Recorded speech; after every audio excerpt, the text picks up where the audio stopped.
Assalamualaikum warahmatullahi wabarakatuh.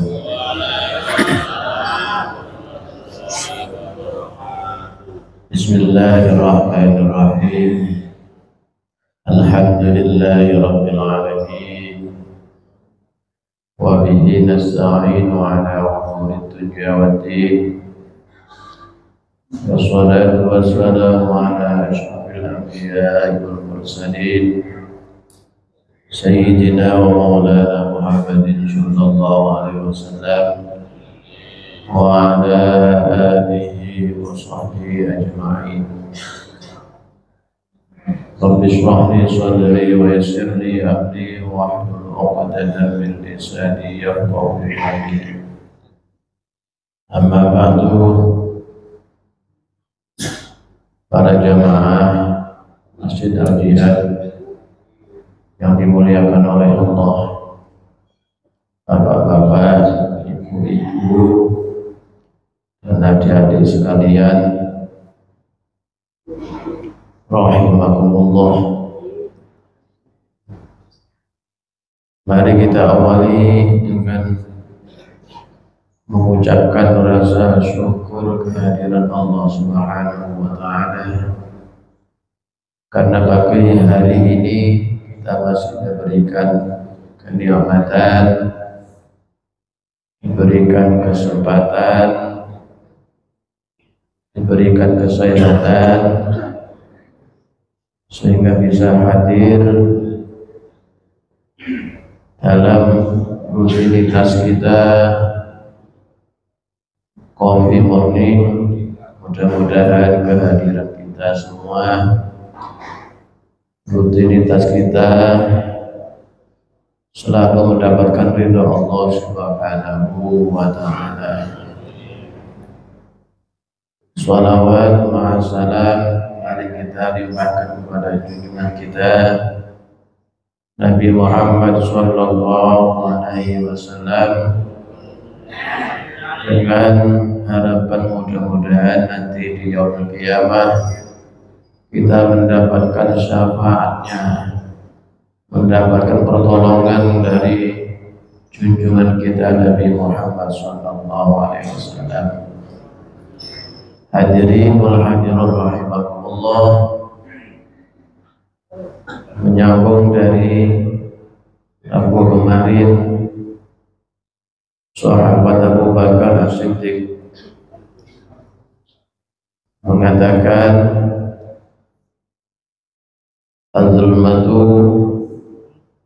Az-zulmatu khamsun was-suruju laha khamsun. Kegelapan itu ada 5, dan penerangnya juga ada 5. Yang pertama, orang yang terlalu cinta dunia. Hubud dunya zulmatun. Orang yang terlalu cinta dunia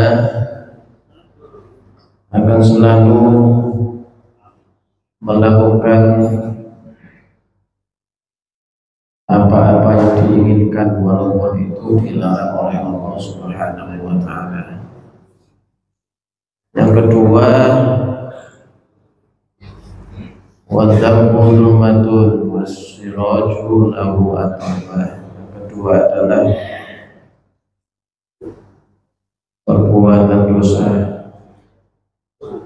itu adalah suatu kegelapan, dan penerangnya kegelapan dosa adalah bertaubat kembali kepada Allah Subhanahu wa Ta'ala. Kemudian yang ketiga, wal qabru zulmatun. Alam kubur itu adalah kegelapan. Wasiraju lahu la ilaha illallah Muhammadur Rasulullah. Di alam kubur atau alam barzakh, alam penantian, adalah alam yang sangat gelap. Maka di alam kubur, supaya tempat kita nanti di alam kubur menjadi terang benderang, tidak gelap,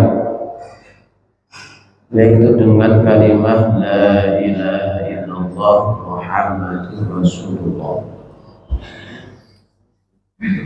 Maka orang yang telah bersaksi tidak ada Tuhan selain Allah dan Nabi Muhammad utusan Allah, orang tersebut akan terhindar dari kegelapan alam kubur karena sudah membawa iman dan Islam.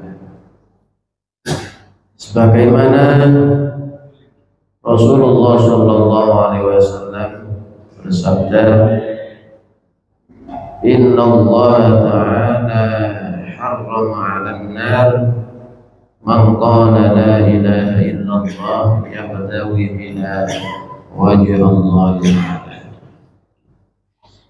Sesungguhnya Allah Ta'ala mengharamkan api neraka kepada orang yang mengucapkan la ilaha illallah. Maka orang yang mengucapkan la ilaha illallah berarti telah beriman kepada Allah, mengakui tiada Tuhan kecuali Allah. Ya batawi biha wajah Allah, dengan mengharapkan ucapan tersebut untuk mencari ridha Allah, bukan untuk mencari yang lain, bukan untuk menipu orang lain, pura-pura masuk Islam supaya mendapatkan apa-apa yang diinginkan, pura-pura menjadi mu'alaf. Nah, itu bukan menjadi mengharapkan ridho dari Allah Subhanahu wa Ta'ala. Maka orang yang telah beriman mengucapkan kalimat la ilaha illallah diharapkan oleh Allah api neraka untuk membakarnya. Artinya kita pasti akan diselamatkan oleh Allah dari api neraka yang membakar, api neraka yang sangat panas. Rawahu Bukhari wa Muslim. Dalam hadis lain Rasulullah Shallallahu Alaihi Wasallam bersabda, "Man qala la ilaha illallah mukhlishan dakhala al-jannah." Qalu ya Rasulullah fama ikhlasuha? Qala an tahjuzakum an kulli ma haramallahu alaikum. Man qala la ilaha illallah mukhlishan, orang yang mengatakan kalimat la ilaha illallah dengan ikhlas karena mengharapkan ridha Allah, ikhlas tidak karena yang lain, dakhalal jannah, maka pasti akan masuk surga. Sahabat bertanya kepada Rasul, qalu ya Rasulullah fama ikhlasuha? Wahai Rasul, apa ikhlas itu? Dijawab oleh Rasul, qala an tahjuzakum an kulli ma harramallahu alaikum. Orang yang mengatakan, mengucapkan la ilaha illallah dengan ikhlas itu dengan dirinya bisa mencegah dari setiap apa yang diharapkan oleh Allah. Jadi bukan hanya mengucapkan la ilaha illallah, tapi perbuatannya yang diharapkan oleh Allah kerjakan. Bukan itu maka orang yang mengucapkan la ilaha illallah dan diamalkan apa-apa yang diharapkan oleh Allah dijauhi, tidak dilakukan, maka itu yang dinamakan ucapan la ilaha illallah dengan ikhlas karena mengharapkan ridho Allah. Bukan hanya sekedar ucapan, tapi diamalkan. Setiap perbuatannya selalu dilandasi dengan ajaran yang telah diajarkan oleh syariat Islam. Sesuatu yang diharapkan dijauhi, sesuatu yang diperintah dilaksanakan. Itu yang dinamakan la ilaha illallah dengan ikhlas, bukan dengan sesuatu yang lain.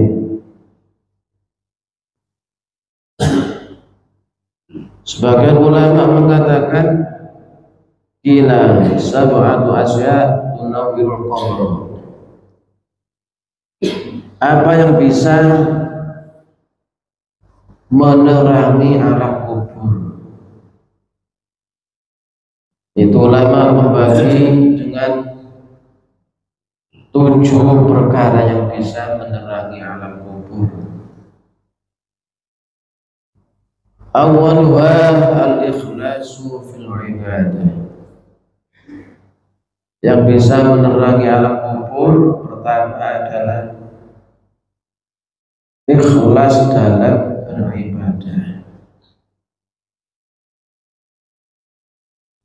Ibadah mahdhah atau ibadah ghair mahdhah, ibadah yang langsung kepada Allah seperti sholat, puasa, haji,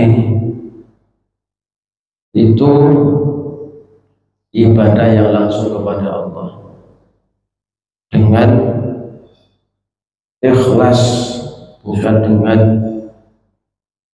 mengharapkan dari yang lain, mengharapkan pujian orang lain, mengharapkan supaya dianggap orang lain orang yang rajin beribadah.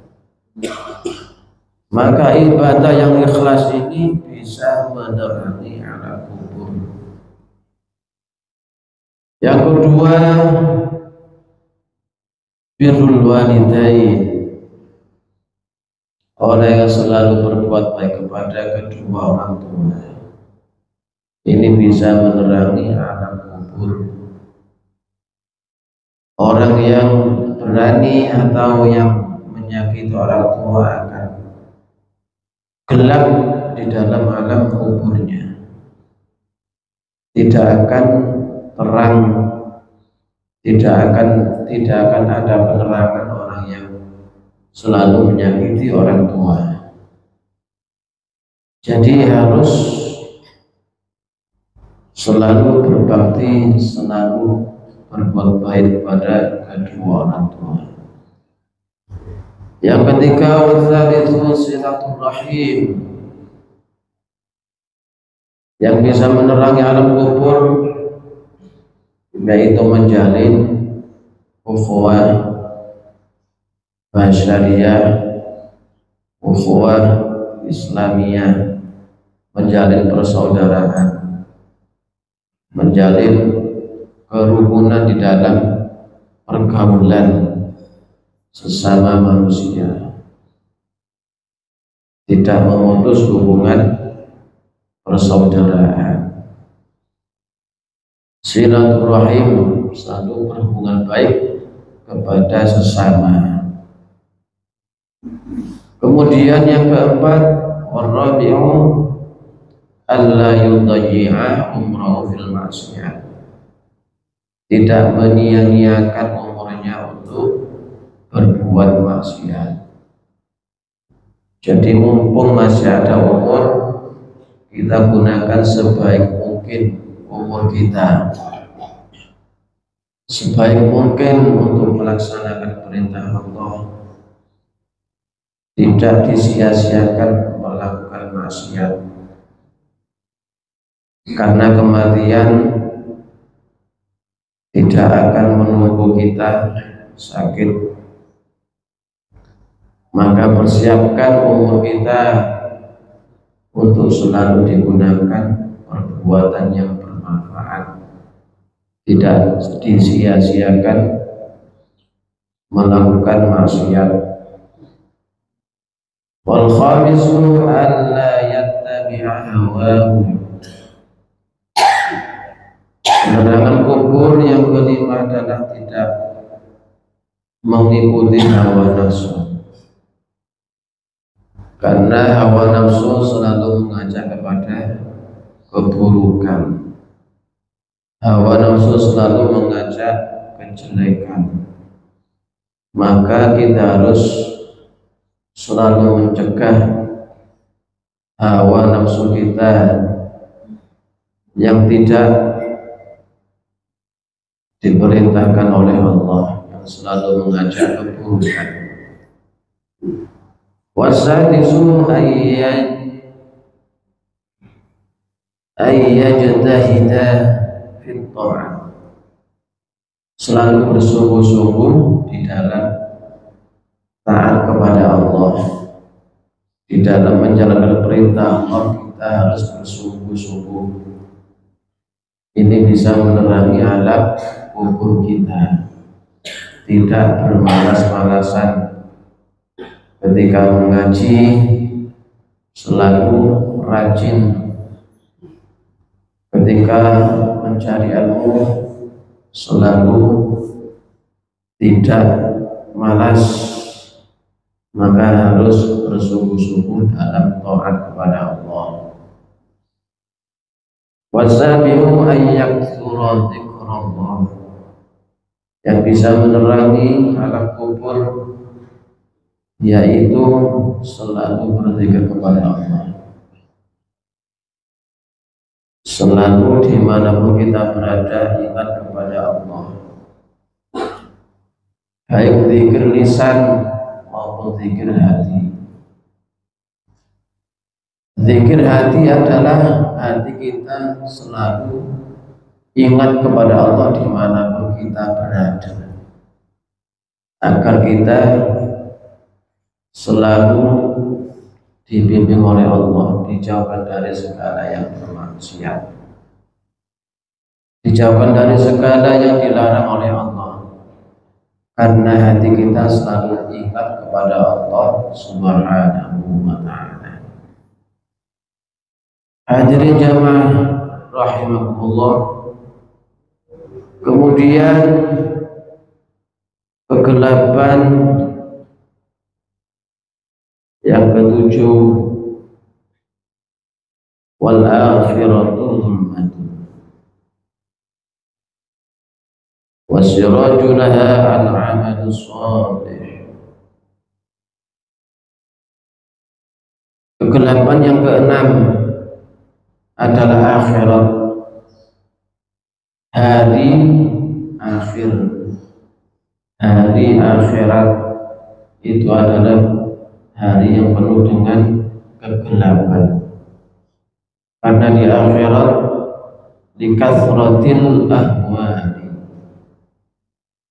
banyak keributan, banyak kesusahan. Orang yang punya amal yang sedikit, dia pasti akan merasa kurang, karena di akhirat sudah terlihat amalnya yang di dunia. Wasiraju laha al-amal shalih, dan penerangnya nanti di akhirat adalah beramal soleh, perbuatan yang baik,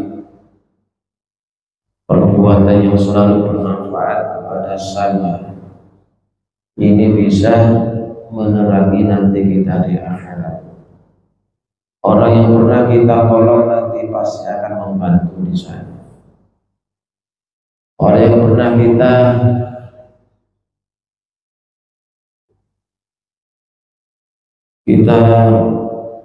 cari solusi agar dia punya kesusahan. Orang yang membahagiakan orang lain nanti pasti akan mendapatkan balasannya nanti di akhirat. Jadi orang yang selalu beramal soleh nanti di akhirat pasti akan terang benderang di hari-hari di akhirat nanti.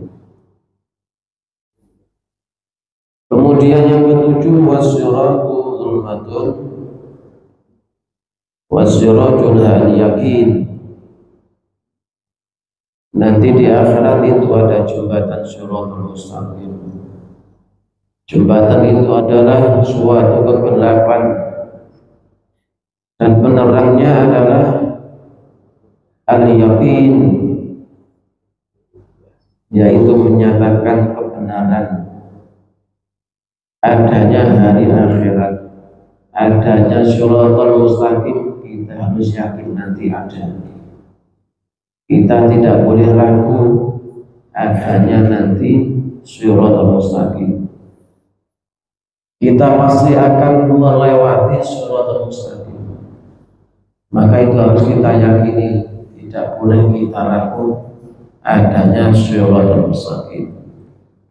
Maka kalau kita sudah yakin, pasti akan menjadi penerang kita nanti di Shiratal Mustaqim, sehingga kita bisa selamat untuk menyeberangi Shiratal Mustaqim, tidak terjerumus ke dalam neraka jahanam. Mudah-mudahan kita semua diberi petunjuk oleh Allah Subhanahu wa Ta'ala, bisa melaksanakan anjuran, bisa melaksanakan apa yang dikatakan oleh sahabat Abu Bakar As-Siddiq, sehingga kegelapan nanti bisa jadi terang benderang, bisa jadi kita selamat nanti di akhirat sampai di surganya Allah Subhanahu wa Ta'ala. Amin ya rabbal alamin. Ya.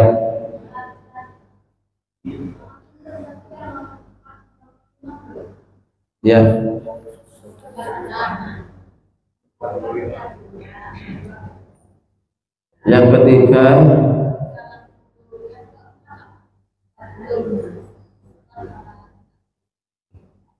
oh belum ya.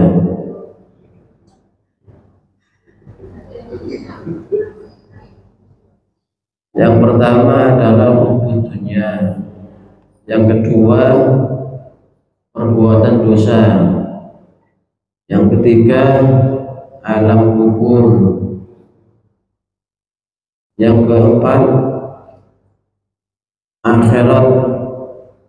Ya, yang keempat akhirat. Kemudian yang kelima, as-siratal mustaqim.